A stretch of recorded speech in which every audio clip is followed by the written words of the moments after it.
What's going on, Panthers fans? Carolina Dad here, continuing my series of looking at coaching candidates for the Carolina Panthers. Big day yesterday. Scott Fitter was fired. We requested interviews from 9 coaches. One thing to say about this, when you request an interview, the coach can't deny it. So it doesn't mean that all 9 of these and however many more that come through are going to be coaching candidates or actually go through with an interview. The other thing to note is that even though some of these folks, interviewees, may not be the head coach, there is an opportunity for them to be a coordinator. So if you look at Thomas Brown, Jerry Rivero, and how they came about. But today I'm going to talk about Brian Callahan, who is the offensive coordinator for the Cincinnati Bengals. Lots of experience. I think the biggest knock that may be coming out for him is that he is not the play caller. I went back and looked at a few articles. Zach Taylor, head coach of the Cincinnati Bengals, is the play caller. So we're in a pretty similar boat here where we had Frank Reich calling the plays, people complaining. They wanted Thomas Brown.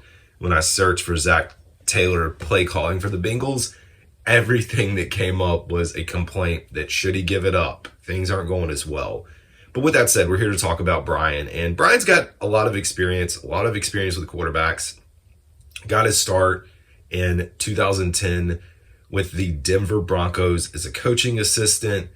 He was actually with the Broncos from 2010 until 2015. So he was a coaching assistant, offensive quality control coach, and then an offensive assistant. He was part of the Denver Broncos team that beat the Carolina Panthers. What do you know? He moved to Detroit Lions in 16 as a quarterbacks coach. Was there, I should say, from 16 to 17. Went to the Oakland Raiders in 2018, and then has been with the Cincinnati Bengals as an offensive coordinator since 2019. 14 years-ish of NFL experience, his 5th year with the Bengals. Talked about the roles. He is overseeing a dynamic offense, whether Zach Taylor is the one calling the plays. There is an influence. So last year they ranked 7th in points per game, 26.1, 8th in total yards, putting up 360 yards per game, and 5th in passing yards. So dynamic passing attack. They reached the AFC Championship game in 2022 and 2021 and the Super Bowl run in 21. Biggest, feathers in the cap for Callahan is his development of Joe Burrow. When healthy, he is a top-tier quarterback. And I do think, whether Zach's calling the plays or not, that he has a heavy influence on the development of Burrow. And you look at what the Bengals have been able to do. I know they didn't make a run, but their ability to continue to be competitive when Joe Burrow went out. And they did guide the Bengals to a top 10 ranking in scoring and passing in 2021. And helped Joe Burrow lead the NFL in completion percentage in 21 as well at 70.4%. He is a rising star, so to speak, in the coaching world and a big potential candidate, a head coaching candidate for the 2024 season. If he does remain around in the Bengals or in Cincinnati, I should say, I think the growth there will continue. We'll continue to see good things, but it does feel like this cycle, even if I don't think it's big as a knock the way it was for Eric Bieniemy, when Eric Bieniemy was like, hey, I got to get out of here. I got to get to Washington, show that I can do things myself.